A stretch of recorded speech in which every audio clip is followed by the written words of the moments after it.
Next session of this one-day lecture series.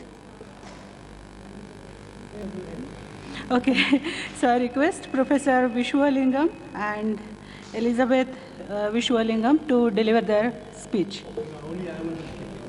Oh, is it? Okay.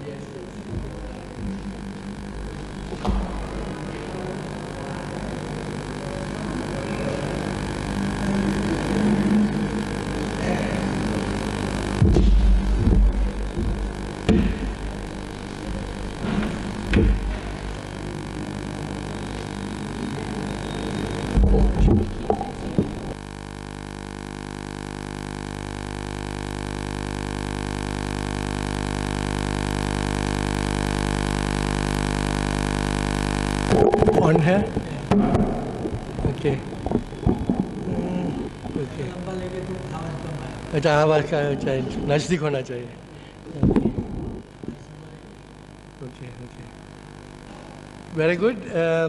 First of all, I'd like to thank Professor Bahulkar and Bhandarkar Oriental Research Institute and Ms. Chesana Gosavi for the invitation.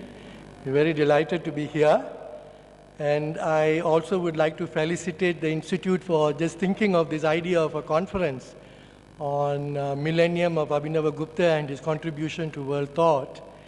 I know the conference has had to be postponed, but I think just the fact that the idea and the initiative to have such a conference is really timely and praiseworthy.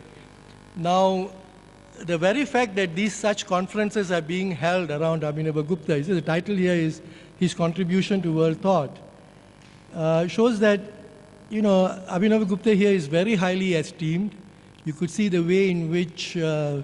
Mrunal Kaul dealt with his work, the sophistication of his thinking, how, you know, writing on so many different disciplines, yet never losing track of certain central notions like Pratibhimbavada.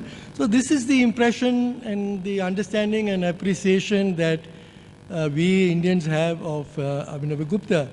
And this is, you see, like Professor Bahulkar, he's a specialist not of Abhinavagupta, he's a specialist of Veda and Buddhist Tantra.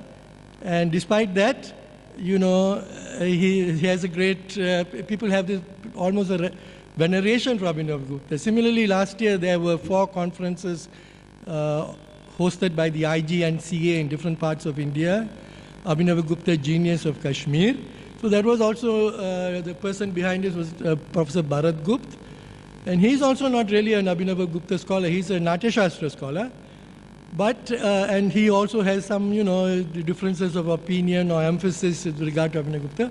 But everybody here, I mean, sort of recognizes that Abhinavagupta is a very central, perhaps the central thinker for Hindu thought and culture because of the wide variety of his contributions from, ultimately from a unified perspective, though sometimes it's difficult to see how everything connects together. Now, Elizabeth and I, of course, have the same, I mean, ever since we started studying Abhinavagupta, myself from the philosophical and tantric aesthetic perspective, Elizabeth from the anthropological perspective of Bhairava. You know, and we started working a lot together. We write a lot of joint papers. We would go even further. We think that Abhinavagupta is not only a very important, a very key thinker, which people, not just Indians, but the world needs to know more about, and from many different disciplines. We also feel that Abhinavagupta actually provides a key for a unitive understanding of Indic traditions. You see, for example, Bhairava, he's worshipped not just by Hindus, he's worshipped by Buddhists, he's worshipped even by Muslims and Jains, and you will see there is some common thread in the syncretic worship of Abhinavagupta.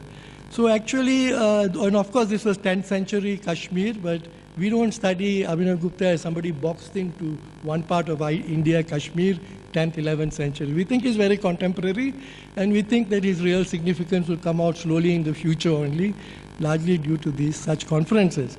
Why? So why am I saying this? Why am I starting off by saying this? Because it's not just Indians who think this. There are a large number of, a growing number of Western scholars who have a deep personal interest in Abhinavagupta from the point of view of Kashmir Shaivism. Some of them are practitioners. So, even though they may not be Kashmir Shaiva adherents or whatever, they are deeply influenced. They think there's something very serious for them. And then they recognize also the sophistication of his aesthetic thought, that they don't have something really the equivalent of that in the West, despite his being in the 10th, 11th century. And so there is such serious interest. At the same time, and this is what I want to actually get to, there are some scholars now, and there's a coterie of scholars, there's a group. For example, the University of Chicago is a hotbed for these scholars, who actually are primarily focused on debunking Abhinavagupta. I'm just going to give you a lot of examples, and you can judge for yourself. Okay? So there is a certain politics of scholarship involved, and you may wonder what really is going on. And these people who are sort of debunking and trying to debunk Abhinavagupta, and then we can also discuss during question time why this is happening. They are not people who are special. See, whereas people like Professor Bahulkar and Bharat Gupta and all, they are not Abhinavagupta scholars, but they are full of veneration for Abhinavagupta. These scholars are specialists of Indian aesthetics. So one of them is considered perhaps the top authority. He's Sheldon Pollock. Another person who was mentioned was David Schulman. And their work is very interesting, very provocative, very rich, very scholarly. I won't deny it.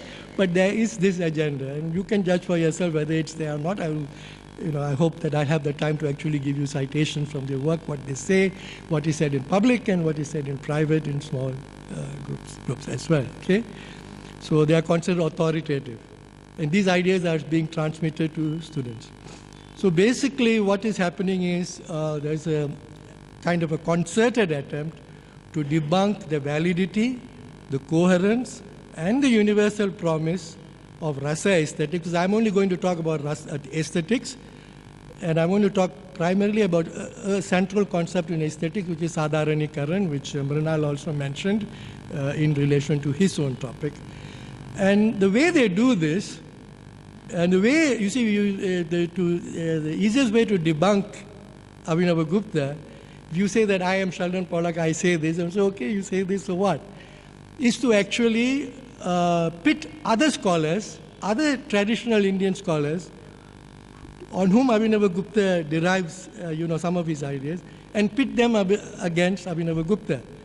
See, like we think of Abhinavagupta as, okay, there was Anandavardhana, Dhwani theory, then Abhinavagupta wrote his commentary on Dhwani theory, Anandavardhana was attacked by so many scholars, then after Abhinavagupta, Dhwani theory came to be established everywhere, authoritative because of Abhinavagupta.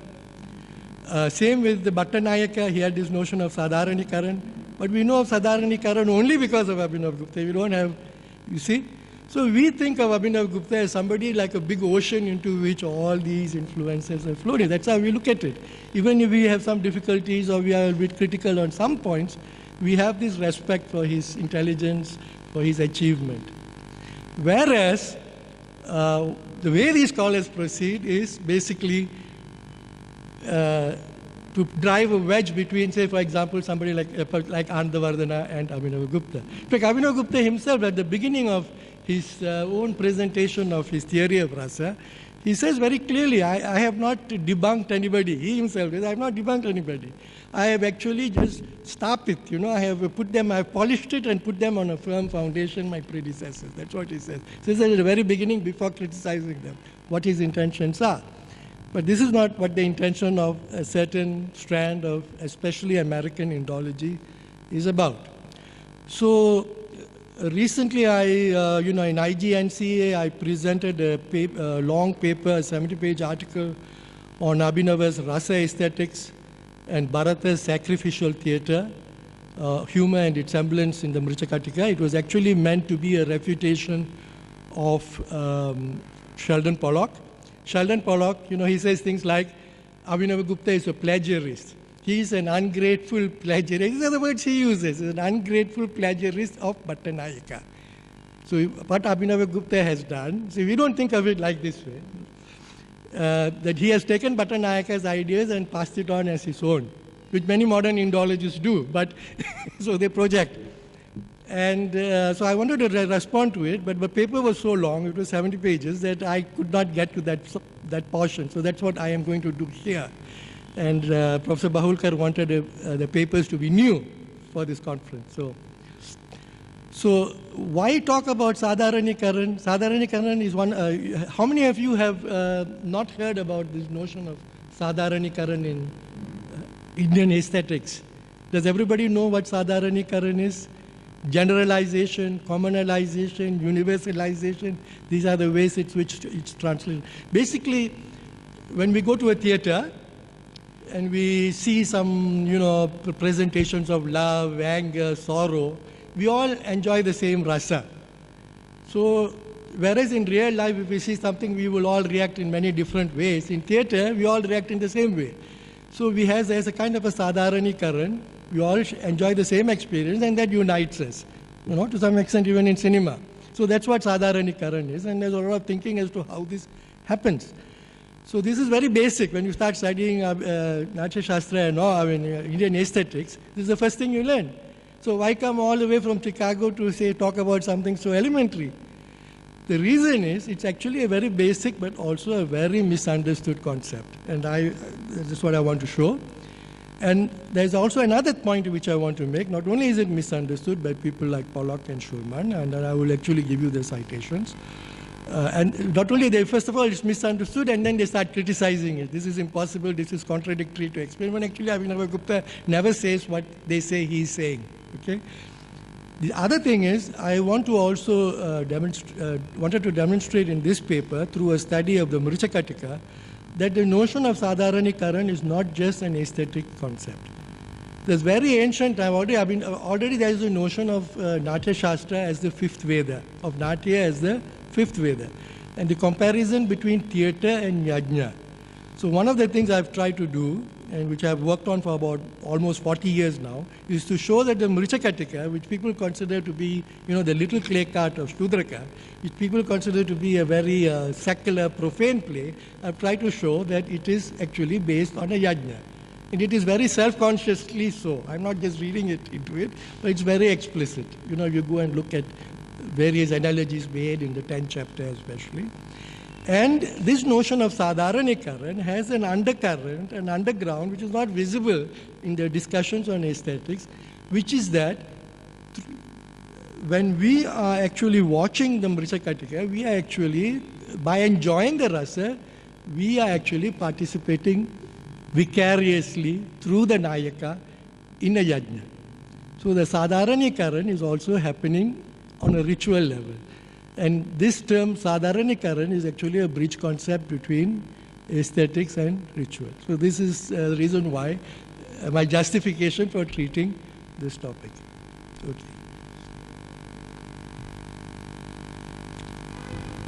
Okay. Now, I want to, first of all, because I don't want this to be a talk, I want this to be a conversation, I want to give you a sampling of some of the most important points that they have made to debunk Abhinavagupta. And especially I would like those of you here who are to some extent familiar with Abhinavagupta's aesthetics to tell me whether you agree or not and why. Okay? So let's see the first.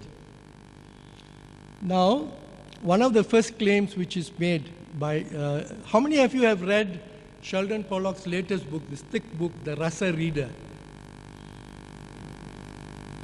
Anybody else? No, I just want to know because I need to know how much to explain. So in this Rasa Reader, which is like a huge magnum opus, which has been very highly praised, he makes various claims. I mean, it's a wonderful book because the large translations on, from different authors through history, key texts, so that's a very great work done by Pollock. But in his introductory section, he doesn't want to miss the opportunity to somehow cut Abhinavagupta down to size. So I told you that one of the things he tries to do is to pit Anandavardhana against Abhinavagupta. So we think that Abhinavagupta in his commentary, the Lochana, on Anandavardhana, has finally and authoritatively established Anandavardhana's theory of Dvani. See? So we do not see them as opposed. We think that he has done Anandavardhana a great favor, in rebutting his critics. What Pollock says is that for Anandavardhana, rasa, the rasa which we experience when listening to a poem, is located in the text. It is not something subjective in the reader. So that Abhinavagupta has, in a sense, distorted Anandavardhana by locating rasa in the Sahridaya. So the reader response theory, that's what they call in the West, which is sort of not well looked upon until recently, reader response theory of poetry. And so it's Rasadhvani has been deliberately misconstrued as residing in the audience and not in the text by Abhinavagupta.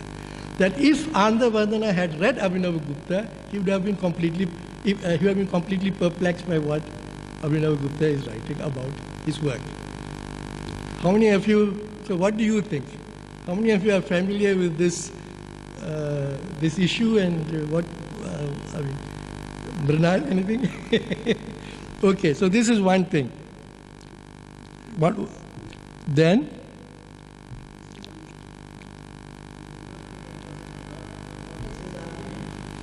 Yeah, I haven't given the argument yet, but I'm saying that this is what they are saying.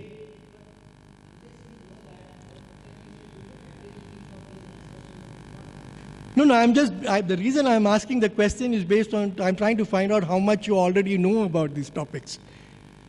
So I'm going to come back to this at the end. And then I will go into that. So I don't want to start with that. Then I'll just be giving you a lecture. I want to first find out what you have to say and then try and build on that. You see? Okay. Second thing. Now he says, now we think Abhinava Bharati and Lochana, Abhinavagupta first of all wrote a commentary on Anandavardhana's, Dvanya Loka, he wrote the Lochana. Then he wrote the commentary on the Natya Shastra, that is known because he refers back to it. Now, in the Lochana, he is always talking about Dvani because Abhinavagupta is talking about Dvani. He wants to establish supremacy of Dvani. But in the Natya Shastra commentary, he hardly talks about Dvani. So what, you see, so they are constantly looking for wedges to be thrust between different Indian thinkers. So he says that in the Natya Shastra commentary, the claim that he makes in the Rasalila, Abhinavagupta has already abandoned the notion of Dvani. So he has quietly abandoned it. You see, that by the time he started working on the Natya Shastra, Abhinavagupta more or less did not believe in Dvani anymore. That's why he doesn't mention it. Otherwise, why doesn't he mention it? His thought had already matured. So this is another so if there are any people who have worked on Indian aesthetics, I would be happy to know what they think about this claim. Because, you see, for one of the, Rajiv Malhotra has written a book, Battle for Sanskrit, and he has studied, actually I'm quite surprised, he has just come out. It's actually a good book, I'd recommend very strongly. It's largely directed against Pollock. So he has read Pollock very carefully, the evolution of his thought. And actually what he says is this is what Pollock does. He himself abandons certain positions very quietly when they are no longer tenable, very quietly abandons them. And then without actually directly anywhere acknowledging that he has given up those ideas. So this is basically what Abhinavagupta is being accused of. Okay, let's go on to the next assertion. I'm just giving you some of the major assertions which I have. Okay, another thing. This is starts off with Shulman in the same book which Mrinal quoted, More Than Real. We have this notion, what does the word Sadharanikaran mean? And I said that they are very basic misconceptions. So what Shulman and then also Pollock says that Sadharanikaran means, there is a discussion already at the time of Bhattanayaka. There is Sita and Rama. Let's suppose you're watching a play where there is Rama and Sita. So when we watch Rama and Sita in the forest, and they're full of love for each other, we experience Shrigara. So somebody is objecting. So, this passage is quoted from Bhattanayaka. So how is this possible? So we are having Sringara when we see Sita and her beauty and Rama's love for her. But she is Rama's wife. So if we are enjoying the Sringara based on Sita's beauty, then we are expressing Rati for somebody else's wife. Right? So there's a question of ethics which comes in. So, these sort of questions have been raised, which Bhattanayaka has tried to explain. In fact, one of the notions tied up with Sadharanikaran is that when we enjoy Sita's beauty, we do not enjoy her beauty as if she is related to us. She doesn't belong to us, nor does she belong to Rama. We do not experience her beauty as belonging to Rama or as directly as if we own it. Rather, we enjoy her beauty through Rama, through his eyes, as if we are one with Rama. So it's through Tanmayi Bhavana, So I'm going to come to this concept soon. So that's what he said. And whereas Schulman and Pollock, they say that, actually speaking, because of this problem of how is it that we enjoy Sita's beauty, Sringara Rasa, it's improper. What really happens, we do not enjoy Sita, we enjoy womanhood. Sita is reduced to generic womanhood, like Samanya. The notion in Nyaya of Vishesha and Samanya is reduced to womanhood, and what we enjoy is an abstract womanhood. And similarly, Rama, what we enjoy is not that individual Rama, but hero-ness, abstraction, hero. But we know that this is not the case. See, when we enjoy Romeo and Juliet, are different from Rama and Sita, they're different from Radha and Krishna. These are very, very unique couples, very, very unique experiences of Sringara. So what Schulman does is, he says this is what the Indians say, and of course this is a strange idea because this is so contrary to our experience. But yet they held this idea, you see. When actually, if you look at Abhinavagupta and other people who summarize Bhattanayaka's ideas, nowhere do they attribute such a notion that the Nayaka or the Nayika have been turned to abstractions. Nowhere is this idea attributed to Bhattanayaka, because we don't have Bhattanayaka's work. We don't know, we can't tell. But this idea is never attributed to him. In fact, what is meant by Sadharanikaran has very little to do with Sita and Rama. It has something to do with us as the spectators, which I will come to right now. So what is it that happens? And then I just mentioned, so he says that Abhinavagupta has stolen this idea of Sadharanikaran from Nayaka, and he's very ungrateful, and because he's criticizing, he goes on to criticize Bhattanayaka as Mimamsaka Agrani and things like that. So he does that.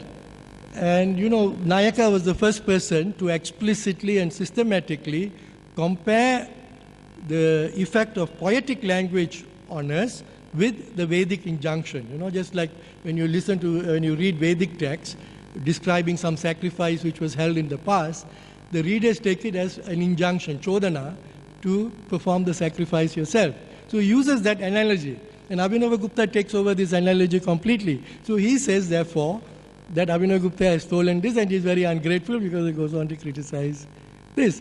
This is also very strange because we only know of what Bhattanayaka said through Abhinavagupta. And what reason is there for believing that Abhinavagupta did not present Bhattanayaka better than Bhattanayaka himself presented himself? How do we know that, So what I'm trying to show here is that there is a certain pattern. See, all the criticisms all go in a certain direction, they form a certain pattern, and they are very tendentious. Then the other thing is, like this whole talk, this whole conference which Professor Bhaulkar had in mind is a contribution to world culture. So there are many people who are interested, many scholars now very interested in trying to apply or explore the relevance of rasa theory to world literature. After all, literature is always dealing with the emotions, even Shakespeare, etc.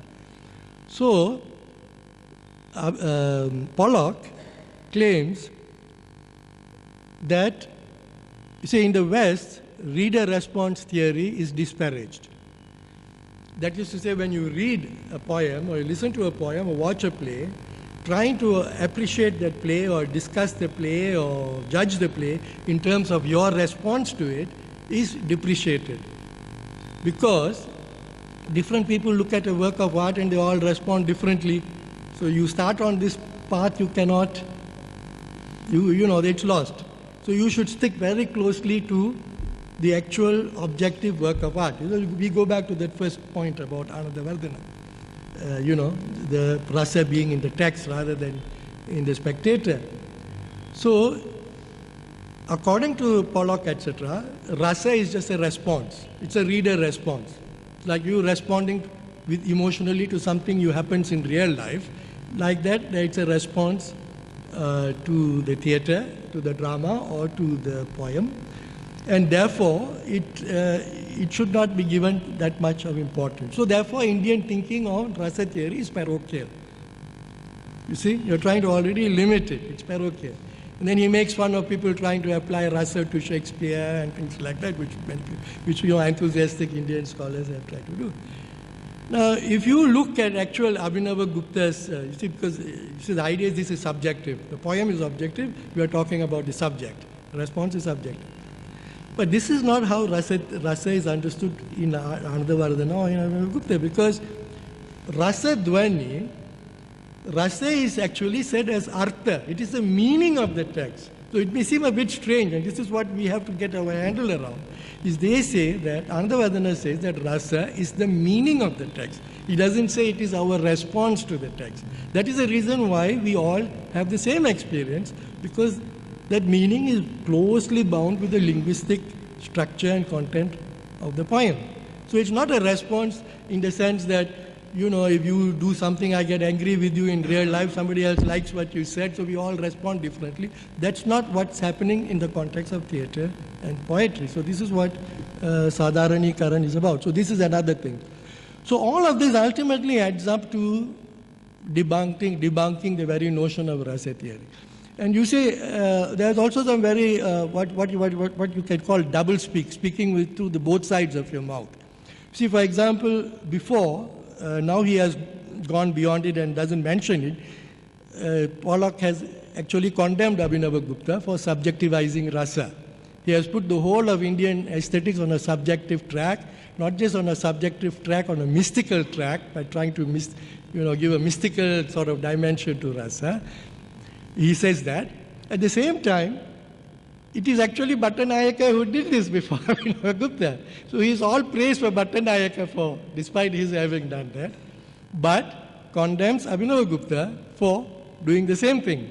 See? Now, then the question arises, which I hope you will raise at the end, is why? Why this?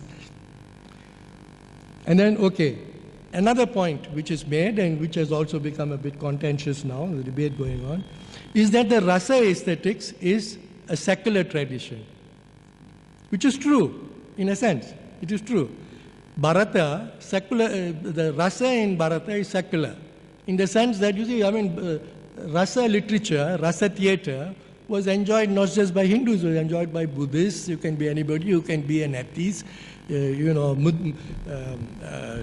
Claycut, Mrichakatika has been performed. It was the most popular plays outside of India. It was performed in French, etc. So, people enjoyed because it's a profane play. They enjoyed the rasa from it, by watching it. So it's purely secular. You don't have to appeal to any kind of religious motivation or content, which is true. So Abhinavagupta has sort of compromised this by introducing notions of, Atman and this and that in his discussion of Shanta Rasa, etc. But actually you could make the opposite argument. If you look in the Natya Shastra, a commentary on Natya Shastra, Abhinavagupta refuses to accept bhakti as a rasa, which the Vaishnavas did later. Precisely because, to a large extent, he has maintained a secular, quote-unquote secular, architecture of the Natya Shastra. The very distinction between Bhava and Rasa, one chapter on Bhava and one chapter on Rasa, this duplication is precisely, one could argue, to maintain this sort of secular appeal of the theatre, see. After all, the content of the theatre is all love stories, heroism, etc., etc. So even if there is some religious content, it's not really that relevant to the enjoyment of. And then the Ramayana. The reason I bring this in is Pollock is a great Ramayana scholar. And Abhinavagupta also talks about Rama and Ravana. For example, it's very central to his discussion of humor, of Hasya Rasa, of Ravana as the object of Hasya Rasa, is that he says that whereas the Shastras say be like Rama, where he's talking about the relation between Rasa and Purushartha, he says that whereas the Shastras tell you, oh, be like, be good, be like Rama, don't be like Ravana, the theatre and poetry, etc., they don't tell you directly, but unconsciously they make you want to be like Rama and not like Ravana. See? The way it's presented, you identify with Rama. You can't enjoy the rasa without identifying with the hero. And therefore, without even thinking, you become a cultured person, not because somebody tells you this is good, this is bad, but because, it's something, it's as if it's coming out from inside of you because of all these of your experience of rasa. So this is very clear. Abhinavagupta says, for example, that when Rama and Ravana, etc., are presented in this way with music and dance and all of that, it's so deeply rooted in the heart that even if you try to dig it out, you can't. But so what I'm trying to say is this: the criticisms of Abhinava's aesthetics are not just confined to aesthetics. It's much part of a much larger project. So basically, this project is that the Ramayana is an oppressive text. It's an oppressive text, a dangerous text. It has done a lot of harm to India. It's a despotic text, which is based on kingship and this and that. And of course, we know that the Ramayana, had a great appeal outside of India, in Buddhist kingdoms in Southeast Asia. The Indonesians love the Ramayana. They are all Muslims, so they have not seen the Ramayana in this way. So what he says is, no, they were despotic texts. It was very useful for kings to establish their power by using these epics. And that is why the Ramayana is so popular. So it's a big project and a big agenda going on. It's very patriarchal. It's very anti-woman. See the way Sita was treated. It's not completely untrue, because these discussions are already there within the tradition itself. Why did Rama treat Sita in this way, etc. Then it's an apartheid text. It actually supports the caste system. So like that. So I think it's those who want to organize conferences on Abhinavagupta, and you need to be very aware of this, and need to introduce debates on these topics by introducing these scholars, let them speak, and then, because many of these things, they will not be said very directly before an Indian audience. If you go to University of Chicago, then it is said very directly, very gleefully these things are said. So I live in Chicago, I know them. I have myself published Pollock's work in the book which I gave Professor Baulkar, for example. Then the other thing, you see, for example, when Mrinal was giving his talk, based very much on textual studies, he spoke about the difficulty of understanding. And I myself, in my response, said that I had much difficulty in understanding Pratibhimbavad. But just because it's difficult for me to understand, it doesn't mean that I'm saying that Abhinavagupta is an idiot or he's confused. They're two different things. So the reason why we invest so much of our time and our effort and our intelligence in reading these texts, in deciphering these texts, because we think that he's an intelligent guy, very profound. And the ideas being discussed are extremely profound and subtle and sophisticated. That's why there's a difficulty.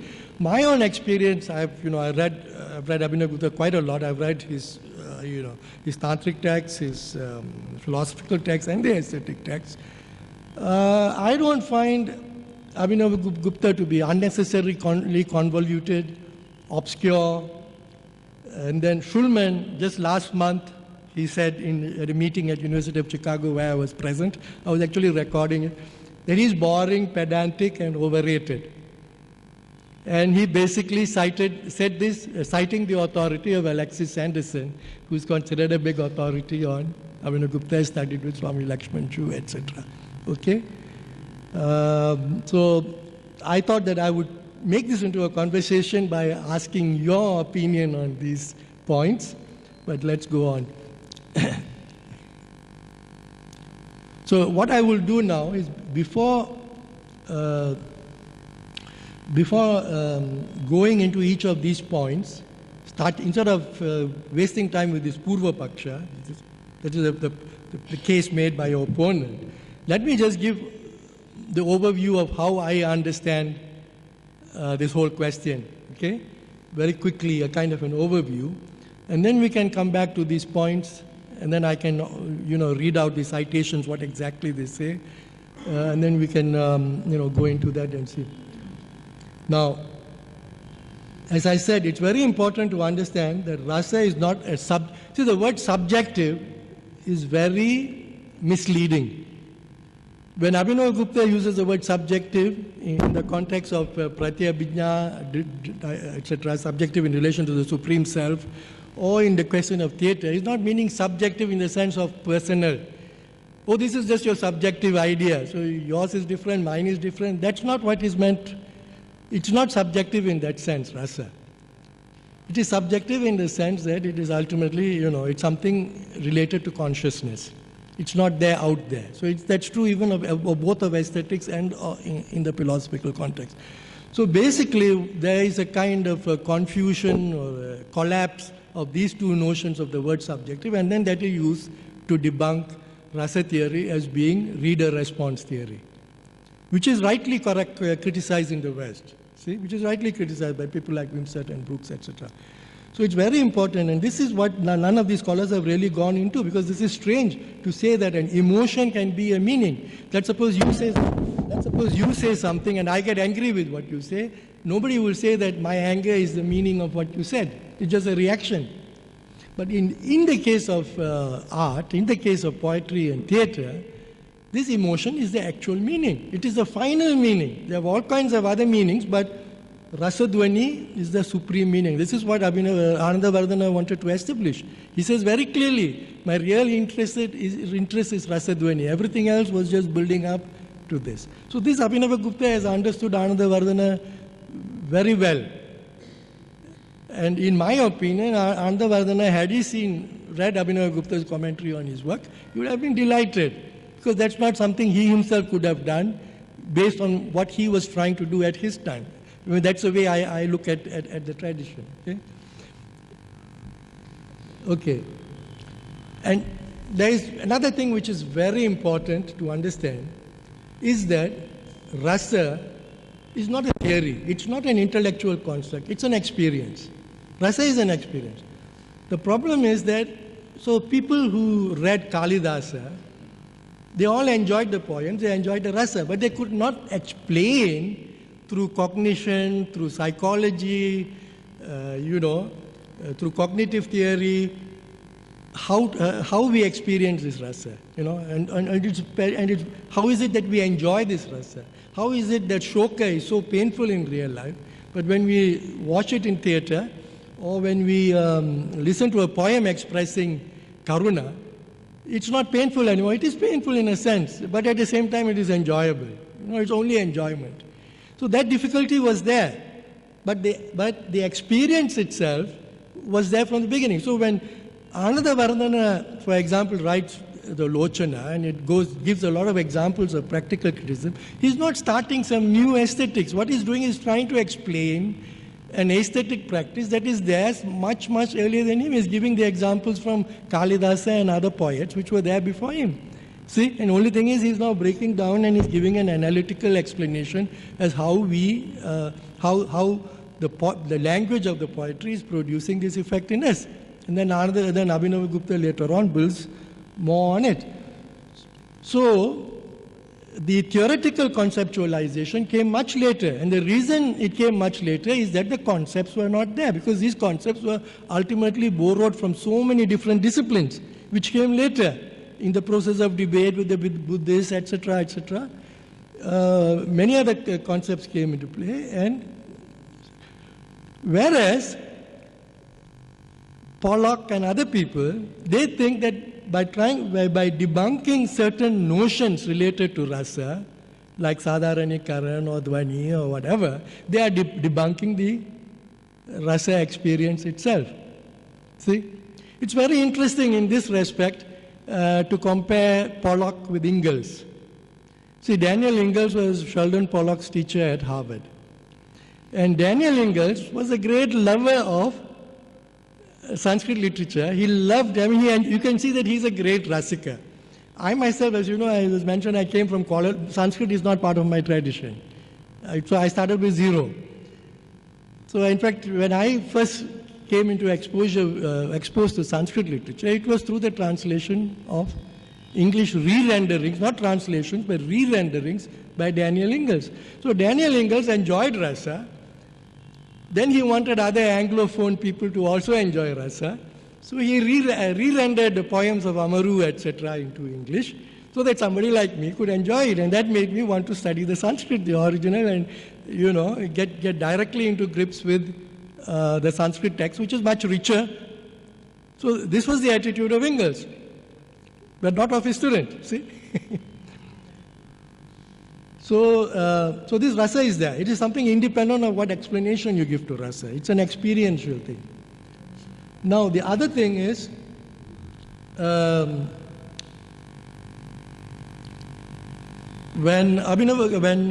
Pollock accuses Abhinavagupta of plagiarizing from Bhattanayaka, it's very strange because, in fact, Pollock himself notes many of these things, but he doesn't try to make full sense of them. So, for Abhinavagupta, the notion of Sadharanikaran, what we experience much later, it is already implicit in the Natya Shastra. And there is especially one particular place where Bharata says, by becoming conjoined with Samanya Guna, but it's very clear that these personal emotions which are depicted in theatre, they are somehow made generalized, Samanya Guna, by being linked to that, they actually become rasa. I have a particular passage in Sanskrit where he says that. So, for Abhinavagupta, and I think also for Bhattanayaka, these notions are already implicit in Bharata itself. They're not trying to do one up on Bharata. They're trying to basically explicate Bharata. And Bhattanayaka does it through philosophical Mimamsaka, terminology. So Abhinavagupta finds it useful to build on that. But they see themselves as continuous inheritors of ideas which are already there in seed form in Bharata. Now, another thing which is going on is that poetry, Alankara Shastra and Natya Shastra, theatre and poetry. Very early on, you're already like two separate traditions. So Alankara Shastra, the notion of Alankara and figures of speech, you can find its beginnings already in the Natya Shastra. Natalia Ludova, she has written on poetics in the Natya Shastra. It's already there, but then there were two separate traditions of analysis. So in the Alankara Shastra, they were always talking about figures of speech. Upama, Rupaka, things like that. There was relatively less talk about rasa because these were the main, because you're talking about language.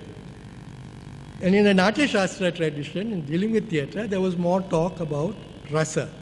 So there was already a tentative, there were already attempts to somehow unify the fields. This is what is happening in Indian tradition. You have many different disciplines, different concepts derived for different disciplines, and then at the same time at work is an attempt to bring all these disciplines together by having some kind of a unified vision. And in fact, in my opinion, in our opinion, Abhinavagupta is really so important precisely because of his mastery of so many domains, he was able to do it. Either he did it explicitly or has laid the groundwork for us now to follow up on the leads he left behind, because you cannot be a master of everything. This is a collective enterprise to do that. So we already see how the tradition is developing. See, like Udbhatta, who was the first commentator on the Natya Shastra, already made an attempt to go into Alankara Shastra and unify the two by emphasizing rasa, taking the rasa from the dramatic tradition and trying to import it into the Alankara tradition. But it doesn't fit in well. So they try to make rasa itself an alankara. So there's a difficulty, there are conceptual difficulties. They know what they want to do. There is a project, but they don't know how to do it because the concepts are not there. Concepts are like tools. They are like computers. No computer. An idea is like a tool. Idea is also historically developed before it takes flesh, etc. Somebody refines it. Abhinavagupta borrows a lot of tools from the Buddhists, his opponents. The Buddhists were not there. There were lots of things that Abhinavagupta would not have been able to achieve what he did if he did not have the Buddhists as his opponents.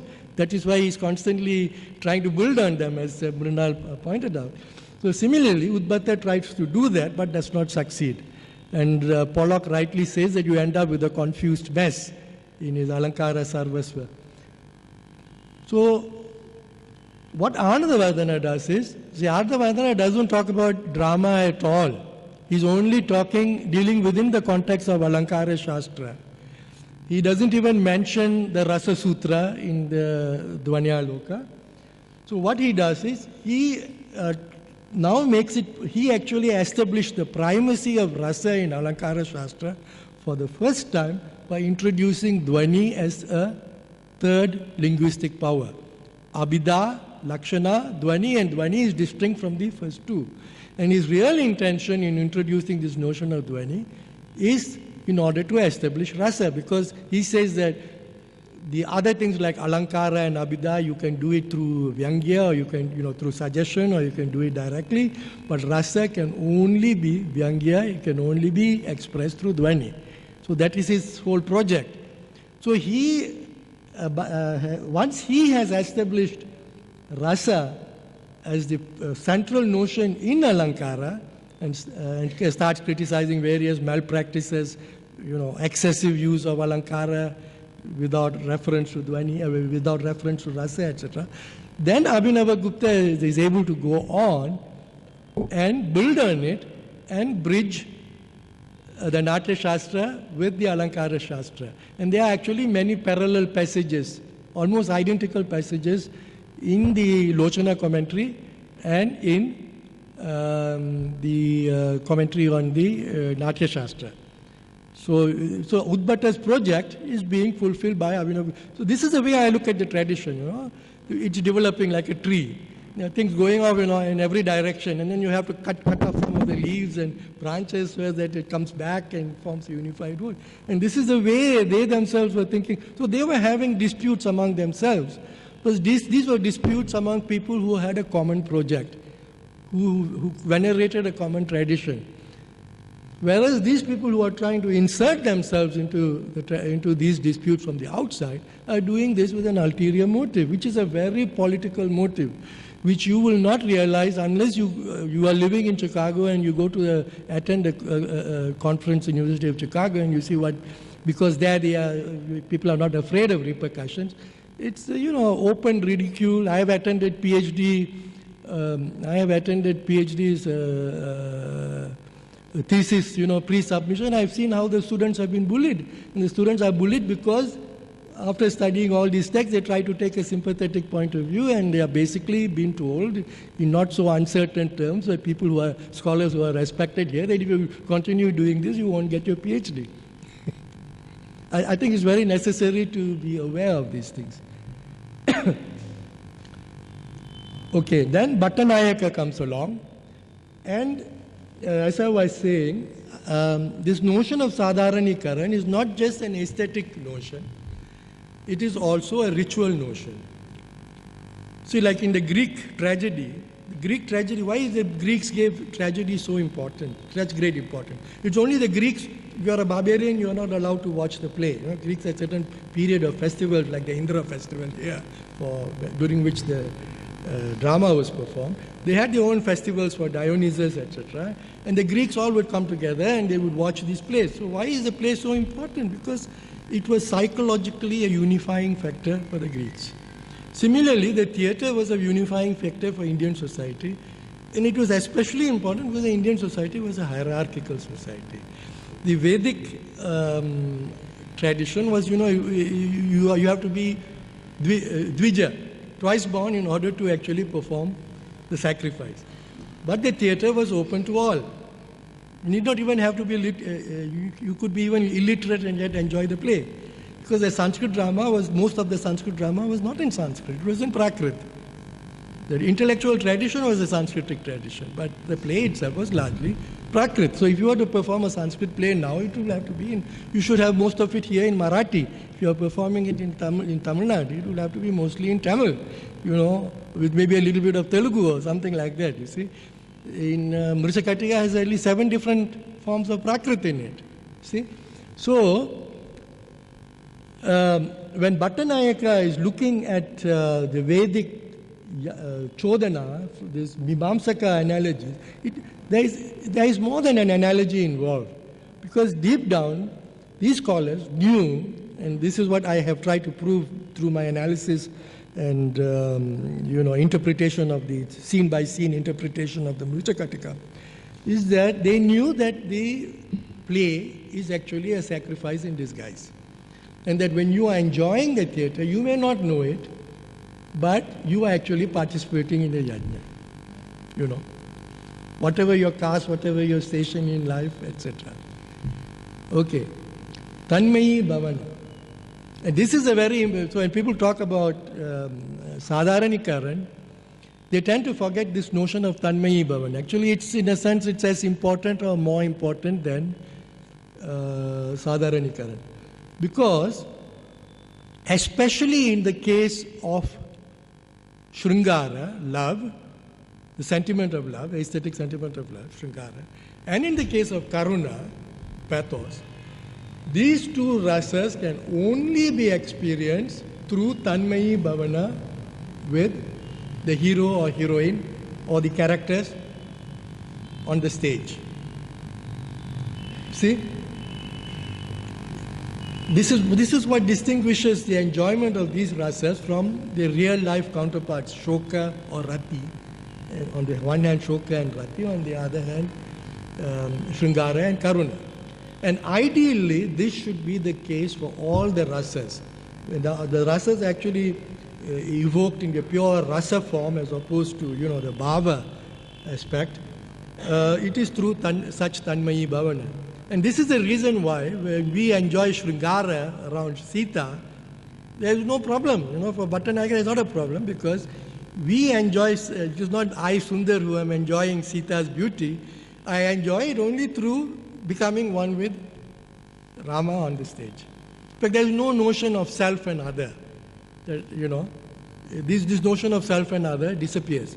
So actually, what is Sadharanikaran here, and this is very important, because these people are criticizing reader response theory, that rasa is subjective and therefore it's not relevant to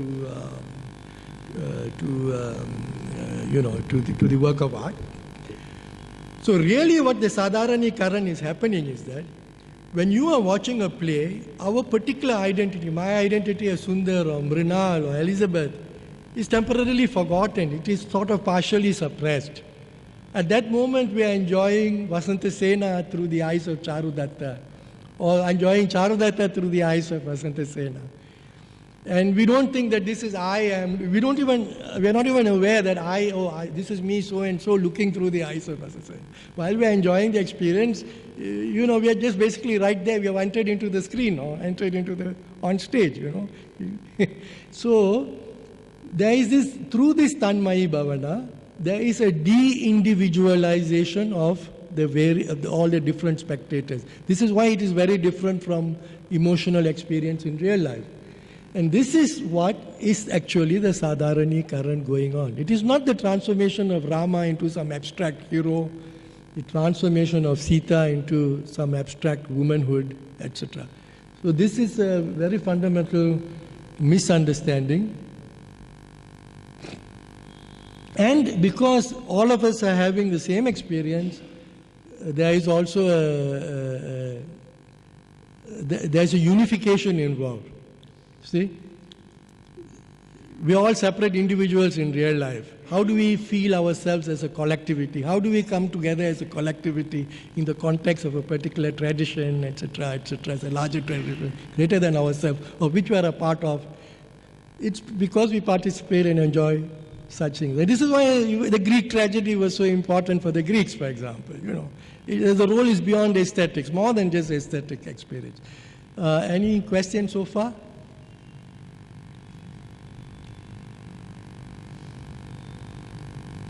Yeah, is it clear what I have said so far? Pardon? Yes.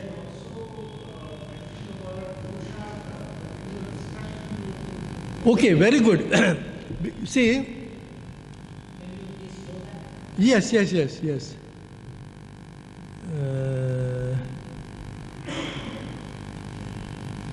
Okay, this one, right? Okay, I'll repeat your question. So if I misrepeat it, you let me. I think he wants me to repeat it. It's being recorded, so I. Oh, is that okay, what- please go ahead. No, Please I go. just asked. Exactly, it is. I think this. Yeah, this is the slide. Yes. The word Purushartha, which is in parenthesis. Yes. It was not clear to me Yes. what role it is playing, what work it is doing there. Very good, very good. So the reason why I put the word Purushartha and then I put it into with a question mark there is this. You see, I spoke just now about aesthetics, and I said that this aesthetics is very related to ritual. That beneath the aesthetics, not visible, invisible, but which is there, and those people who are dealing with it, like Bhattanayak and all, are very aware of this. And you will not understand them fully unless you knew that they participated in a larger community who are very aware of the relationship between ritual and theatre. So these two things are there, and there's also another thing. There is society, the goals of life, the Purushartha. So already in the Natya Shastra, he says, just like in the Mahabharata, it says, Dharme cha arte cha kame. So he says, everything, all the Purusharthas are there in the Mahabharata, and what you don't find in one, you will not find outside, etc. The same idea is there. You know, that the Natya Shastra, the theatre, is meant to inculcate the Purusharthas. So Bharata says that in many places. So society, you're not just watching and enjoying something, you are also being trained without you realizing it in how to live properly, how to pursue the right goals in life, by identifying with these goals as presented in theatre. So what are the goals? There's Dharma, Artha, Kama, Moksha. So it's already there, but Abhinavagupta now develops this in a very systematic way. So how many rasas are there? There are 8 rasas, no? 8 traditional rasas. And you can divide these 8 rasas into 4 plus 4. 4 pradhana rasas and 4 subsidiary rasas. So in the 4 pradhana rasas, what are there? They are Shringara, Raudra, Bibhatsa, and Veera. So what Abhinavagupta says is these 4 rasas are actually connected to the Purusharthas. Shringara, by enjoying Shringara, you learn how to, the proper pursuit of karma in real life. This is how it's depicted. By Veera, so you see Rama's heroism, then you proper pursuit of Dharma. Through Krodha, say somebody like Bhima in the Mahabharata, or, Artha, because Artha there is always conflict and violence. Artha is always divisive. There are 2 kings, both of them claiming to the territory. So there's Raudra. There's always an aggressive element which is reduced in Veera. Veera, the dharmic element is more. So there's Raudra. And then in the traditional schema, the traditional Vedic schema, the Bibhatsa is related to moksha. Bibhatsa is disgust. So ultimately, disgust for one's own body, etc. Purity, because disgust is impure, you have disgust towards impurity. So Abhinavagupta actually does something, he pushes Shanta. He brings Shanta more to the forefront, because by that time, the Buddhists had giving so much emphasis to Shanta that Abhinava gives more importance to Shanta Rasa, which he equates to Shuddha Bibhatsa actually. So there is a very systematic attempt by Abhinavagupta to align the Purusharthas with the rasas, with the 4 major rasas. And then he shows how the subsidiary rasas are also indirectly further the Purusharthas. So my PhD thesis was on humor, And I worked on, and Abhinavagupta says some very strange things about humor. He makes 4 statements about humor, about hasya rasa, which are very strange. So my whole PhD thesis was to explain these 4. But in relation to the Purushartha, what he says is that, he says that humor, hasya rasa, is actually not a normal rasa. It is a rasa made up of some other rasa and its negation. So like for example, when we see Rama and with Sita and their love for each other, we enjoy Sringara. But then when we see Ravana, he's also behaving like Rama. He's full of love for Sita, and he's lamenting and he's mourning and all of this, his desire for Sita. It also seems to be like Sringara, and at the beginning we start experiencing Sringara, but then it doesn't culminate as Sringara, it culminates as Hasya. So what we actually experience is Sringara Abhasa.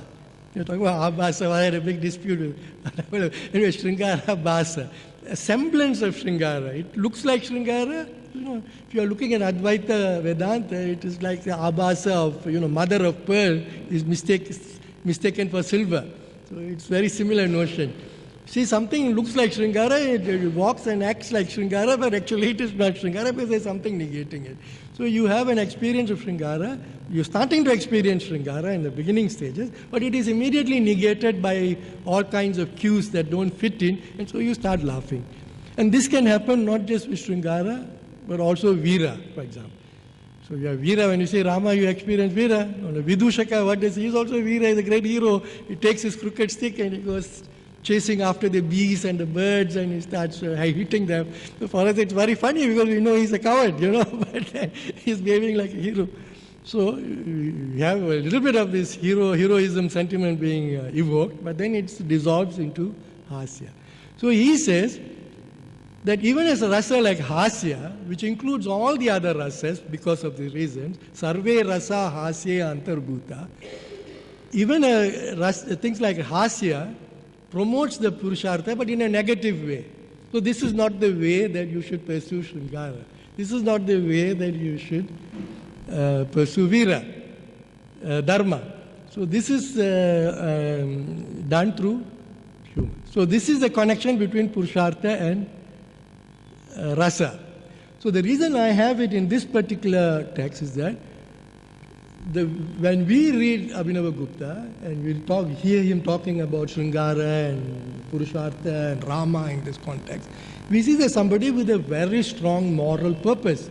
When he's writing on the Lochana and commenting on the Lochana and the Shantarasa, not about the Kulayaga, the Kulayaga, all of this is dismissed, but then with an even higher purpose in mind, not from the point of view of simple hedonism or, of anarchism or whatever.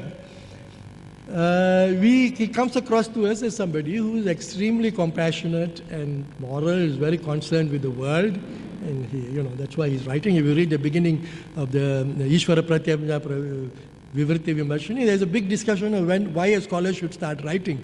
And he talks about enlightened scholarship.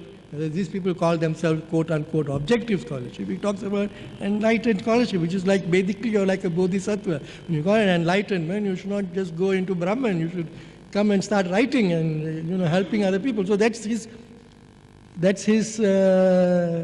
whole motivation. That's how it comes across to us when we read his text without blinkers. But Pollock says no. This is an oppressive tradition which people like Abhinavagupta are bolstering. See? So it is our job. He said very explicitly, it is our job as activists to debunk all this. So he has this whole movement called liberation philology. So just like the Americans have liberated Iraq, they have tried to liberate Syria, they didn't succeed because Putin was too wise, finally got wise to them. So similarly is liberation. So there's a lot of literature which is being written about India, which is completely denigrating the tradition. These people are all, as University of Chicago is a hotbed, Wendy Doniger is there, and you'll see them all in the same meeting, and they'll all be laughing and making jokes about these things. And I can give you many examples. I don't want to go off topic here. And at some point, if you want to have a humanitarian intervention in India, there's already a big arsenal built up. It's a very oppressive tradition. We have to come in here, we have to liberate the Dalits, we have to liberate the women, we have to liberate the Muslims, etc. The only person who has actually seen what is happening is actually Rajiv Malhotra. Because he's there, he's gone, he's died, and you can realize there's a pattern. He's not a scholar. He did not start up as a scholar. He's now a very good scholar. He has become one, despite himself. He has seen it. And then people say people are very disturbed. Oh, this is academics. Why are you politicizing academics, etc., etc. But the fact is that it is already politicized. It is already politicized, and he's pointing it out, So basically, that's what is happening. Okay. I actually have many more slides, but I thought that I wanted to actually engage you. I didn't want to just talk to you. There are many citations I have from all these scholars, which you will find very interesting if I were to read out to you. But then you can go and get this book, the Rasa Reader. It's a very expensive book, and see what they say about all these issues for yourself. Huh? Pardon? Yes, please, go ahead. You see, I am not able to understand the notion of ritual here. Of? Ritual. Yes. Because I see that there is a difference between performance and ritual. And as I understand that Bharata in his Natya Shastra, when he is making reference to yajna, I think the yajna or ritual is taken as a model for performance. Yes. So model is being performed and the actual action is being performed, there is a difference. And therefore I feel confused about the way in which the term ritual is being used in the entire discourse till now you have given. So will you please clarify? Yes, very good. So it is true, it is given as a model. There is yajna and there is a model. See, when I first presented my ideas many years back about the Mrichakatika being actually a sacrifice, I say it's more than a model. So, for example, in the case of the little clay cart, Mrichakatika, have you read, how many of you here have read the Mrichakatika? So you have read, okay, that's good, okay, sufficient number of it. Now, Mrichakatika, so let me present, because this, I myself arrived at this idea is not as preconceived. I was trying to understand the Mrichakatika, and I found that it's very difficult to understand without going to, despite the fact that it seems counterintuitive, that is actually not just model, it's actually a sacrifice. And it's very easy for me to demonstrate. So, see, Bharata says, the problem with, okay, let me first of all make a case for this. You already have yajna, so, and people are performing yajna, etc. The Brahmins are performing yajna for the other dvijas. So why do you need to, when you're going to the theatre, you want entertainment. It's a performance, you have entertainment, you have rasa. Why do you want to have the theatre also modeled on yajna? That one of the reasons is social, because the yajna is open to everybody. Bharata is very open. I mean, the Natya is open to everybody. Everybody could partake of the Natya. So, in a sense, this very whole notion of the fifth Veda is because the Vedas were to some, exclusive in a certain respects. There was the need to transpose Vedic paradigms, etc., to other media, and one was the Natya. So let me show you, okay, you ask, let me give you the example of the Mrichakatikam, okay? So, what exactly is the yajna about? Okay, let's try and look for some points of contact between the little clay cart and yajna. So basically, the yajna, you have the yajamana, performs a sacrifice. It's an animal sacrifice.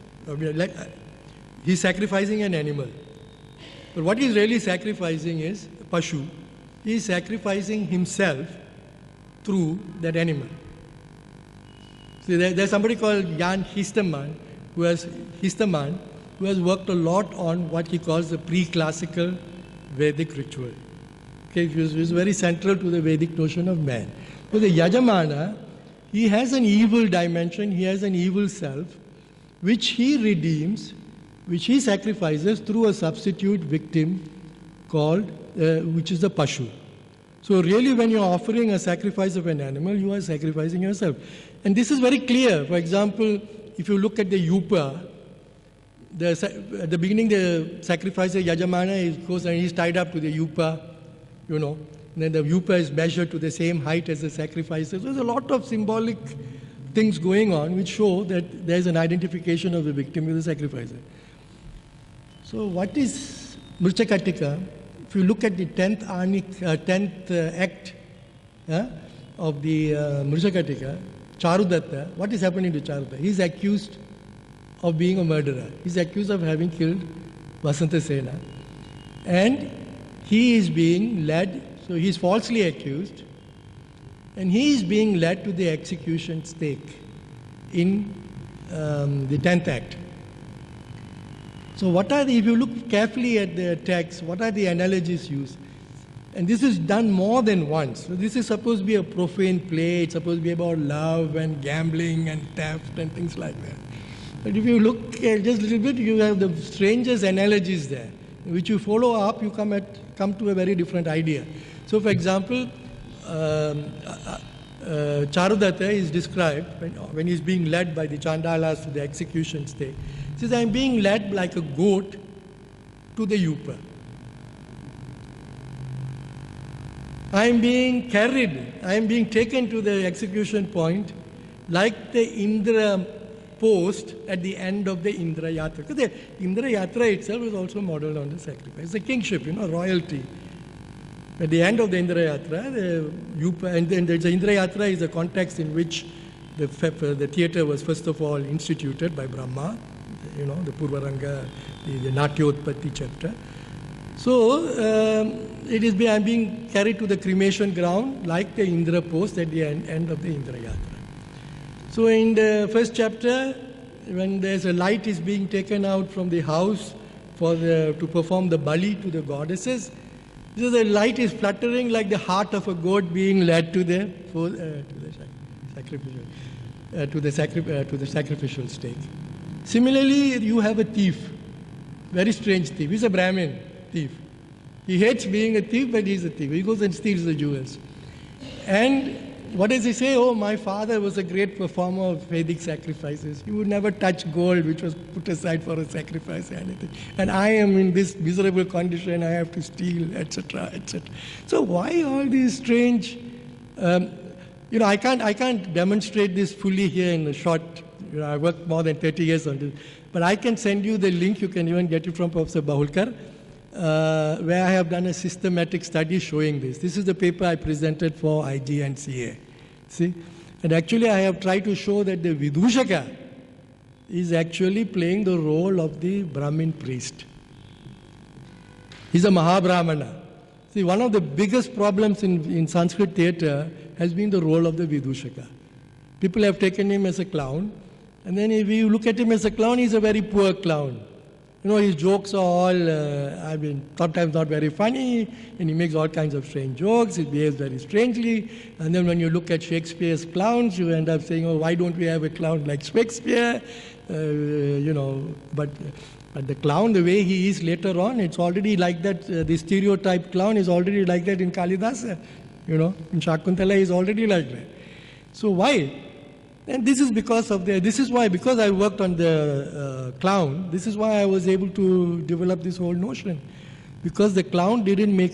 the person on whose work I built my PhD thesis is somebody called F.B.J. Kuiper, who wrote his magnum opus is Varuna and Vidushaka. So he studies the Vidushaka. He shows that the Vidushaka, the ugly Vidushaka as he is described in the Natya Shastra, corresponds to the Vedic ritual, the Jumbaka in the Ashwamedha, who is a scapegoat, who takes on the papa of the king. So he says that the Vidushaka in the Natya Shastra was originally a scapegoat. He was a ritual figure. Somehow, people misunderstood his role and he became a clown. So my PhD thesis, and he was my examiner, was to show that not at all, he is a clown because the clown is a ritual figure to begin with. And I show that from other traditions as well. The clown, it's a ritual clown. Why is a clown a ritual clown? What is the relationship between clowning and ritual? That's another question. This is because the clown, for ritualistic reasons, he starts breaking rules, which is what the Vidushaka does. If you look at his behavior in the fourth chapter of the third chapter of the third act of the Mrichakatika, when the thief comes to take the jewels, you see the way he behaves, he betrays. There are two places in the Mrichakatika where Maitreya the Vidushaka betrays Charudatta. Charudatta would not be sent to the stake if not for his dear friend, the Maitreya friend, Mitra, Maitreya. First of all, when the thief comes to steal the jewels, he's the one who forces the thief to take the jewels. Thief says, oh, you're a Brahmin, how can I take the jewels from you? He says, no, if you don't take them, I will curse you. Then he pretends as if he thought he was giving it to Charudatta, while he was half asleep. Similarly, in the ninth act, in the court scene, before Charudatta is sentenced to death, everybody is sympathetic to Charudatta, except for the villain. Everybody is sympathetic to Charudatta. Even the judge is trying to help him to escape. And then this fellow comes along, the Vidushaka, and he's attacking the villain Shakara with a stick, and the jewels drop from his armpit. And that's the incriminating evidence. So why is this? Why do we have this structure where you have a Vidushaka, who's the dearest friend of he's not just the friend of the hero, he's like one person with the hero. So in Avimaraka, he says, in the play, Basa's play Avimaraka, he says, how does the hero describe his Vidushaka? Santushta, he says, Dvida vibhaktam kalume shariram. It's my own body which is split in two, which is exactly the description used in the ritual for the relationship between the Yajamana and the Brahmin priest. And the Brahman priest, they are symbolically one single entity. See, the Diksha, all the notions of the Diksha, etc., they are there in Yajamana, in this thing. And the whole thing is hidden in humor, in laughter. See? That's the level at which we enjoy the play. Eh?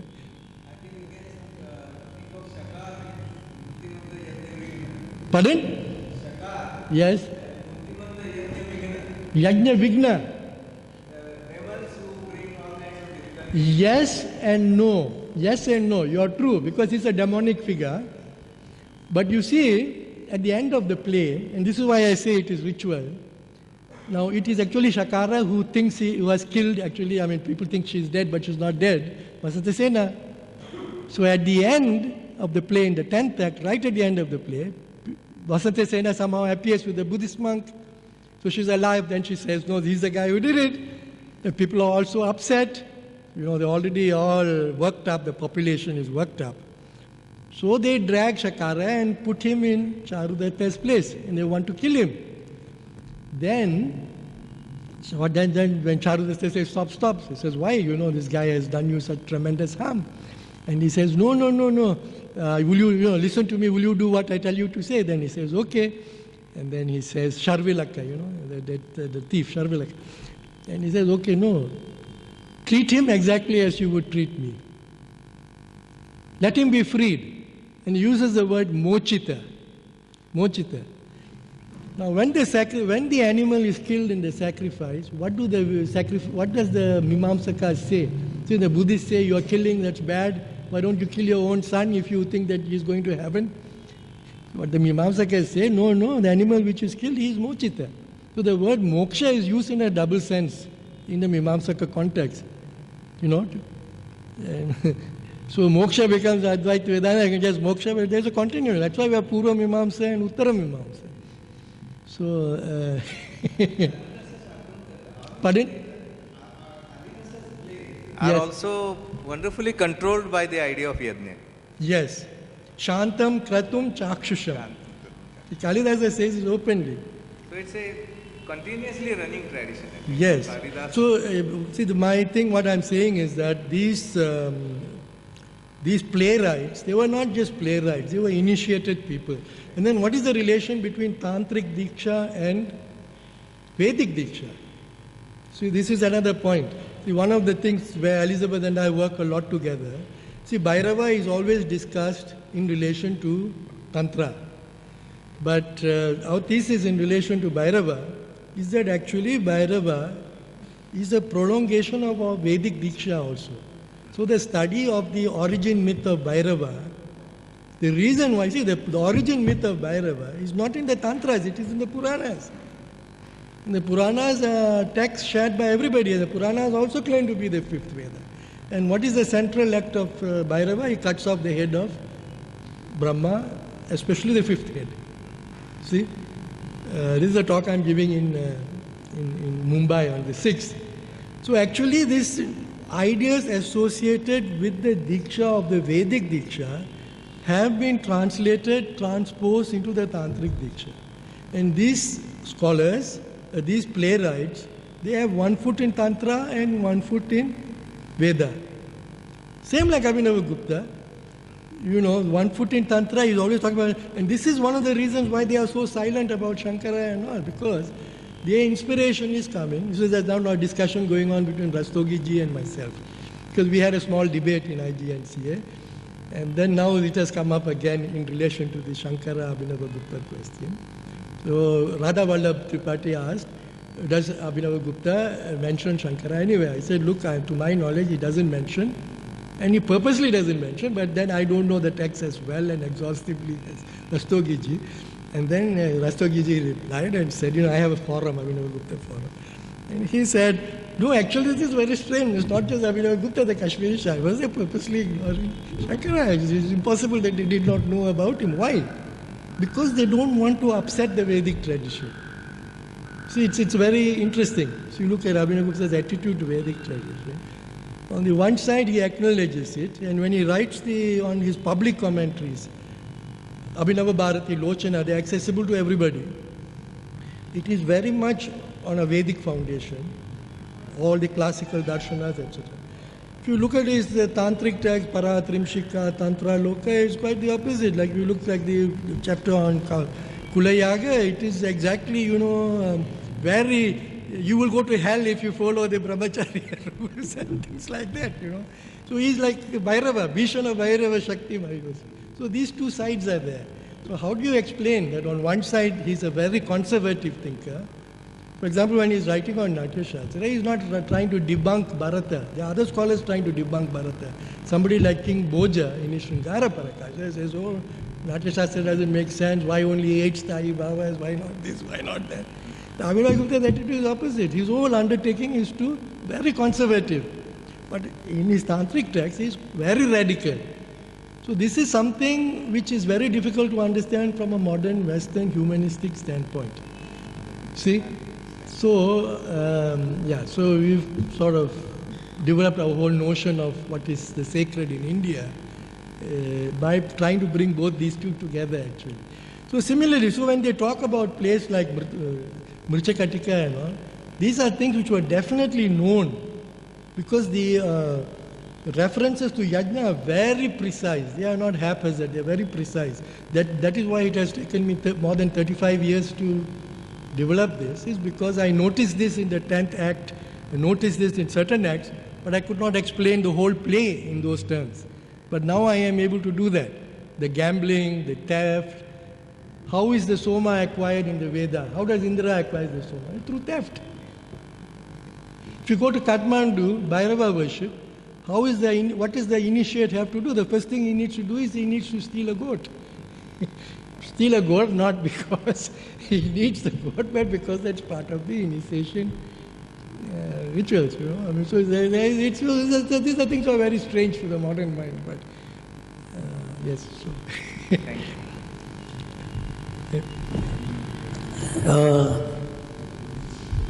There would be a number of questions that can be asked, but there is no time available to us. But thank you very much for your presentation, which opens rather a debate which will continue, I think, after for some time. But I have just one query, small query. When you make a statement, sacrificer, this Yajaman, redeems evil self through substitute victim. I think you assume that every Vedic sacrifice is a Pashu sacrifice. It is not that. You are right. There are a number of sacrifices where there is no Pashu at all. Secondly, even when there is Pashu, animal sacrifice, there is always an option of Pishta Pashu. Of? Of Pishta Pashu. Yes, Pishta Pashu to avoid, yes. Making a Pashu animal of duff. Yes, as they did in And that is Kerala. offered. Yes. So Pashu was simply an offering to the deities who would be pleased to have that offering. There are a number of oblations. One of the oblation is Pashu. So I do not think that Yajaman redeems evil, something like himself as a victim, and then Pashu, he is offering Pashu, and something like self-immolation. That is something like a far-fetched theory. That's a good question. Yeah. As far as the Mrichakatika, etc. go, Yeah, and secondly, yes. you will find a number of examples in all plays where this metaphor of sacrifice or notions of sacrifice have been used in Shakuntala and Mrichakatika and elsewhere. Yeah, a number of things. But using sacrificial metaphor or notions connected with sacrifice may not necessarily mean that it is a sacrifice. They want to elevate drama as a sacrifice because it is like fifth Veda and it is a performance, as ritual is a performance. But that notion of sacrifice is just something like allegorical, like it's metaphor. But it is not actual sacrifice because there are certain things which are connected with sacrifice and which have no relation with Natya Shastra. No, that's true. They are two different domains. What I think that it is more than analogy or metaphor. In the case of, you're right, what I am taking as a model is a Soma sacrifice. And the role of killing in the sacrifice, which is actually quite central. Like even if you take Soma as a plant, it's not an animal. The notion is that Soma is actually some entity, living entity, which is being killed. Soma. Yeah. So let's take another. Take for example the Vidushaka. To try to understand the traits, one of the sort of thesis about the Vidushaka which I have made right from my PhD thesis is that actually, you see, for example, most people here are aware of the character of the Vidushaka, no? So he has, what is the most characteristic thing about the Vidushaka? Can somebody tell me? In any play, even in Kalidasa's play, take any play, what is the most constant stereotype thing about the Vidushaka in the play? No, that is there, but let's forget about the hero. Let's just take as the Vidushaka. Tell me something very constant which recurs in all the plays about the Vidushaka. One is, Funny. exactly, he's a glutton. And what does he like to eat? Modaka. Ganesha's favorite. Modaka. But So Modaka in all was the plays, Modaka was laddu at that time. Yes, laddu. Modaka or laddu. Yes, modaka. So we have very hungry. Now, so why is this? Why these playwrights were brilliant. They were brilliant scholars. They were brilliant aestheticians. Somebody like Kalidasa was very sensitive. Why can't they think of other jokes? Are they copying each other? Is it for aesthetic reasons that the Vidushaka is always gluttonous? He's so gluttonous, he even looks as inanimate, he looks as the wall which is just painted white, he feels hungry. In the Mrichakatika it gets worse. When he goes to visit Vasanta Sena, he goes to the harem, which is like a palace, he sees a butcher's boy washing the entrails, the intestines of an animal, and his mouth starts watering. You remember? So, why this? And Because Shakuntala, because what actually he is Sarva Bhakshaka. Vidushaka is Sarva Bhakshaka. He eats everything. Now if you look at Bhairava in Abhinava Gupta's Tantric text, what is Bhairava? He is Bhairava Agni, the fire of consciousness, which consumes the whole world. You see, he was using the example of light. This whole discussion of Pratibimba is light. So light is either you have light or you have darkness. The difference between light and fire is fire, you have intensity of fire. You can kindle the fire. And the Shaiva Tantric techniques is there is an inner fire. The fire is consciousness. And you kindle this fire. Just like in the Vedic yajna, you make the fire with 2 sticks, which has a lot of sexual symbolism. That's what about. So, this fire, so this is because the Vidushaka represents Agni and the Soma, which is the Modaka is the Soma. And this is the reason why it's not limited to theatre. You have it, but in Ganesha, what is it? He has a big stomach. One of the names of Ganesha is what? Mahodara. And one of the plays, Adbhuta Darpana, the name of the Vidushaka is Mahodara. So there is a big system of ideas which is well beyond theatre. Theatre is part of it. It's a kind of what I would call a semiotic system, which these people understood very well, and they, so anyway. So this is why, But see, what I have read all this. I mean, I think it is something superimposition. For example, ritual identity of sacrificer and victim who is liberated at Yupa. yes, Maybe there might be some statement that when the animal is slaughtered, offered in the sacrifice, it's moksha. yes, But as far as I know, there is no concept of moksha in ritual text. It's Yes. only sacrifice. exactly, you are right. Jyotishtomena swargakamo yajeta. Whatever happens, Yes. the ultimate goal or result is attaining swarga, heaven, not moksha. Yes. So maybe it is just a justification of killing that we are liberating. And it's not only Vedic, there are several texts. They think that killing is something like mochana, liberating the others. You will find a number of texts, and also I think it's Lambert Schmidhausen in one of his monographs, he has also noted down. Even in Buddhist context, you will find that. In Jaina context, you will find that. So this is not correct. So, and secondly, regarding the role of Yajamana and its connection with Yupa, there is an act that the Yajamana, the sacrificer, climbs Yupa. Yes, yes, yes. But what is that? Mircea Eliade Yes, interprets that it is something like going to the heaven, and its usual theory, popular theory of meeting of sacred and profane. Yes. So it's going from profane to sacred. So there are various interpretations. So we need not stick to this sacrifice theory at all instances. That is what I think. see, I cannot answer this question. See, this is ultimately a question of how well the point is demonstrated. And that I cannot do it here. Even if you give me 2 hours, I won't be able to do it. So what I would recommend those of you, I just want to provoke your curiosity here. If I have done that, created some space in your mind that this is a possibility, then I would recommend the next step is go and read my paper.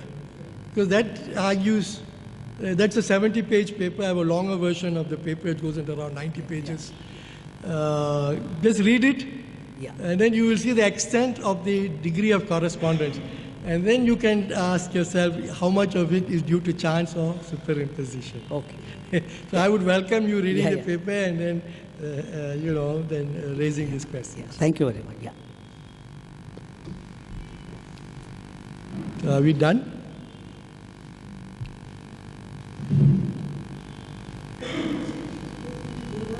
Any other questions? Okay. Pardon?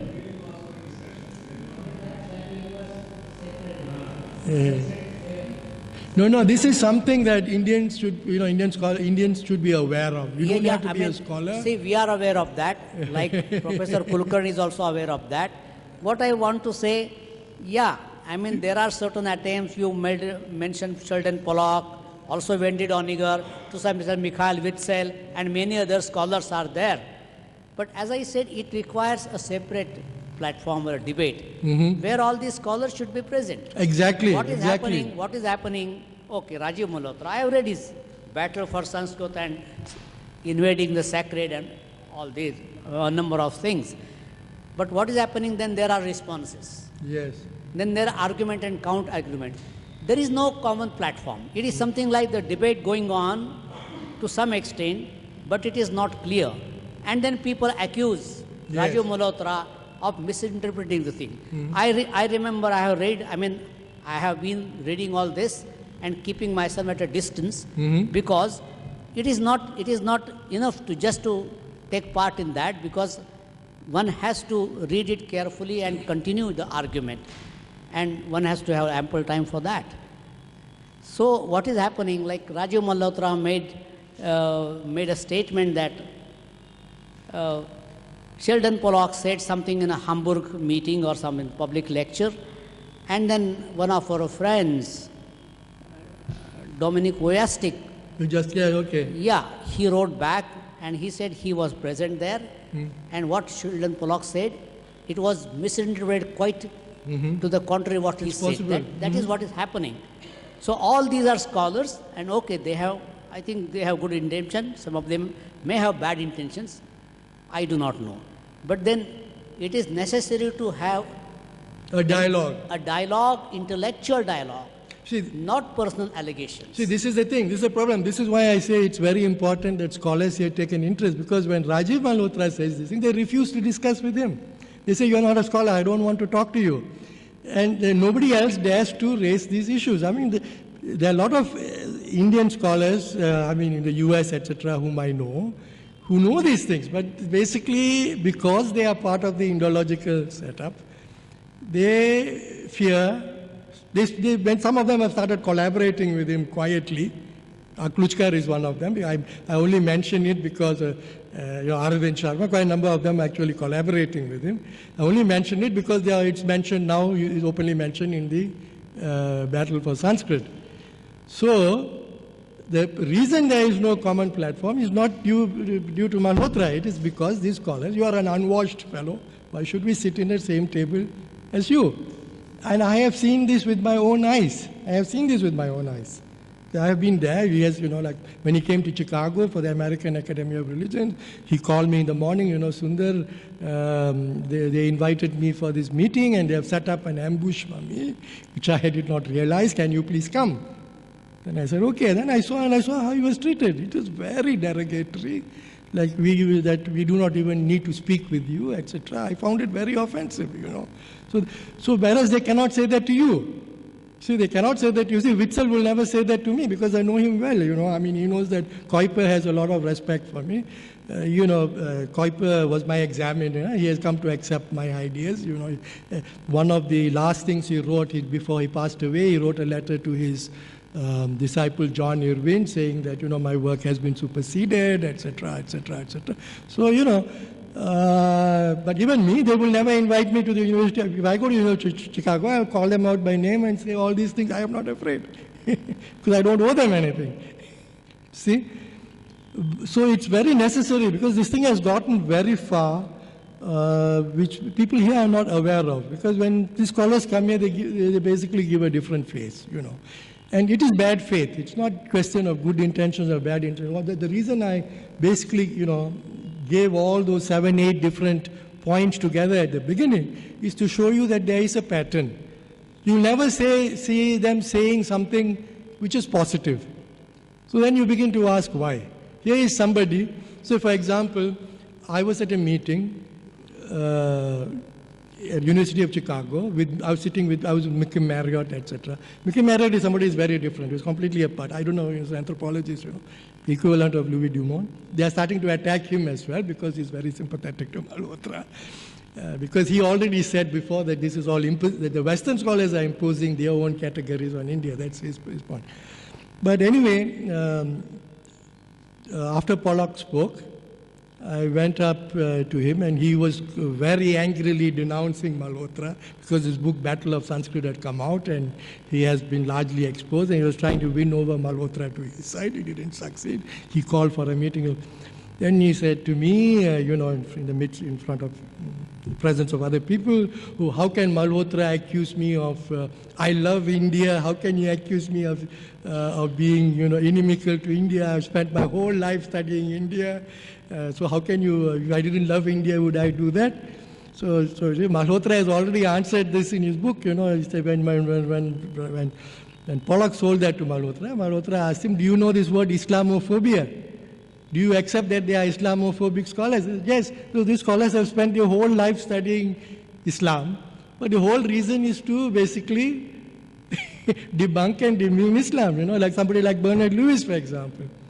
So, anyway. Pardon? Yes. Pardon? Because you raise this issue, some things have to be said, I think. Yes. This has been squarely now put on the table through the book, The Nay Science. In fact, this is The the what? kind, The Nay Science. The book, The Nay Science, is a big volume. Adluri and Bakshi. Yeah. This is a major thing you should look at and comment upon if you're interested. Nay in this. Science, It's called the N-A-Y. NAY. As you can see, it's a play on words, nations, nay science, and so on. Okay, Okay. avidya, that sort of thing. Okay. So this is a very major critique of so-called Western or Orientalist Indology. Okay, and so there is one way of doing it is through that, the prism of Orientalism. And that concept has been around now for 40 years. Okay. After Said's book. Yes, Edward yes. Said's book. Then there is the, what worries me is that there is a whole Hindutva politics to this Yes. also. And there is also a whole kind of diasporic kind of psychology to it. Yes. Which has to be critically engaged with. Yes. This is not some kind of Western conspiracy. And I would flatly say this, that talking of liberation philology, etc., that they are at least minimally, these guys, Western scholars like Pollock, etc., liberating Indology in the sense of, defossilizing it. Yes, What yes, happening? yes, that is Look at true. This country, we have fossilized Indology. Yes. I'm sorry to say this institution, for example, which is great tradition, has a great tradition. Do we have any creative, theoretically interesting, contemporary sounding, sounding meaning work with contemporary resonance? You're that's perfectly coming out right. Of this. They are doing it. They're doing it professionally. We minimally respect that. Yes, And I then completely get into a do. Debate. So it's not us versus them. It's not some American conspiracy. These guys are not shallow. Okay, we can engage with them. But let's deepen this debate. Let's make it more textured and so on, and nuanced, etc. And there are books on this, like The Clash Within, for example, Martha Nussbaum talks about this, the politics of it, the sociology of it, and there's this nay science kind of thing, which again has probably Eli Franco has engaged with it. There's a debate that's crystallized around it already in the last 10 years. And this is something I would request Professor Bahulkar to maybe host a good debate on. Yes, exactly. No, I completely agree with you. This is the tragedy. See, this is the tragedy, what you spoke about, the fossilization, is completely true. These are questions, the kind of issues they are raising should be raised by Indian scholars themselves. They're not even thinking of these issues. So in a sense, they're playing a good role because, I myself have started thinking a lot and paying attention to this thing, precisely because Pollock and Doniger, etc., have raised these questions. For example, Elizabeth's work on Bhairava is very indebted to Wendy Doniger, because her book on asceticism and eroticism. So the problem with the Hindutva people is they don't even bother to read the book, they dismiss it. The reason that book is very popular and well considered is because there's a lot of truth in it. See, if you just tell a lie, nobody will believe you. If it is half truth, three-quarter truths, that's when it becomes insidious. See, and this is the tragedy. Nobody here is doing what those people are doing. You see. And yes. I think this kind of controversy is natural with the text like Ramayana. Yes. Yes, even here within the tradition it is problematic. So do you treat Uttarakhand as a part of original Ramayana? Yes. These problems have not been resolved. So it's rather futile to talk about Who? For Sheldon, I think it's futile to talk about Ramayana as a parallel text or sort of because it's until you take Uttarakhand into consideration. Yes. The entire appeal of Ramayana.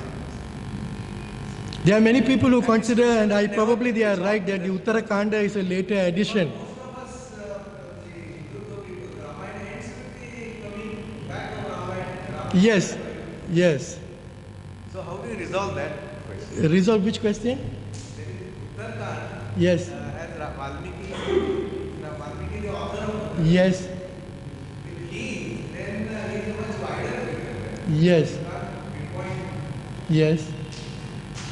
So what is the question you're asking? No, the question is, first it's important to resolve this question. Which The question? original Ramayana. The original Ramayana, yes, yes. See, the Uttarakanda is giving definitive questions which are very ambiguous in the earlier Ramayana. There's Arshya Satar has worked a little bit on this. She's also a disciple of Pollock. So Ramayana is a very problematic. yes, you are right. But you see, you can problematize the text without debunking it immediately. So you problematize it, and then you can debunk it. That is where the problematization leads you. But these people already start with debunking. You see? So you have two extremes here. One, you have the Hindutva extreme, everything is perfect and nice and all. And that is why we need to create a middle ground, which is different, which is creative. One side you have a very destructive approach, and the other side you have blind, fossilized, hero worship. Yes.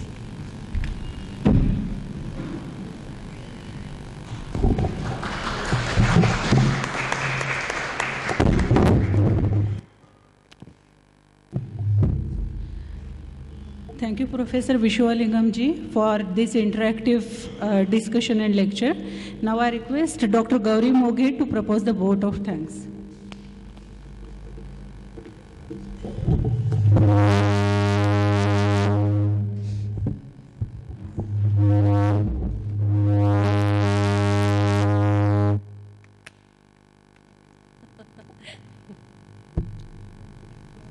Good afternoon, everybody. Since morning, we have been listening to excellent lectures on works of Abhinavagupta. On behalf of Bhandarkar Institute, I express my gratitude to the speakers, Professor Sundar Vishwalingam and Dr. Mrinal Kaur, for accepting our invitation and for sharing their enlightening thoughts with us. I also thank Dr. Elizabeth Vishwalingam. I thank Advocate Sadananda Phadke, President of General Body of Bhandarkar Institute, for gracing this occasion with his presence. I would take this opportunity to thank a few dignitaries without whose cooperation and support this lecture series wouldn't have been a reality. I thank Honorable Pradeep Dada Rawat, Chairman of Shipping Corporation of India. I thank Mr. Mahesh Bohonkar of Vivek Saptahik and Charitra Kosh Mandal. I thank Mr. Vinay Chati of Jammu Kashmir Adhyasana Kendra and Mr. Srinivas Kulkarni, Member of Regulating Council, for his support. I thank Dr. Vijay Bedekar, Member of Regulating Council of Bori, and Mr. Sandeep Ullalkar for the arrangements of webinar. I thank Mr. Bhupal Patwardhan, Chairman of Executive Body Bori, for his support and hosting the lunch today. I thank Mr. Apurva Sontakke, Member of Regulating Council of Bori. He has arranged for accommodation of the guests. I thank Srimati Chetana Gosavi for being a great help in many ways and for coordinating this lecture series. Today, many eminent scholars and dignitaries from Sanskrit, Indology, and various other fields are also present. It's our pleasure to have your presence. I thank Mr. Bhalachandra Kulkarni and media for the publicity of this event. I thank the whole staff of Bori for their cooperation. And last but not least, I thank all the audience for attending this lecture and being with us. Bhandarkar Institute is always keen to arrange such academic events, lectures, workshops, and will continue to do so in future as well. I request your similar cooperation and presence for the future events at Bori. With this hope to see you soon again, I conclude today's special lecture series on Abhinavagupta. And now I would request you all to join us for lunch. It is arranged near Tea Club. Thanks a lot.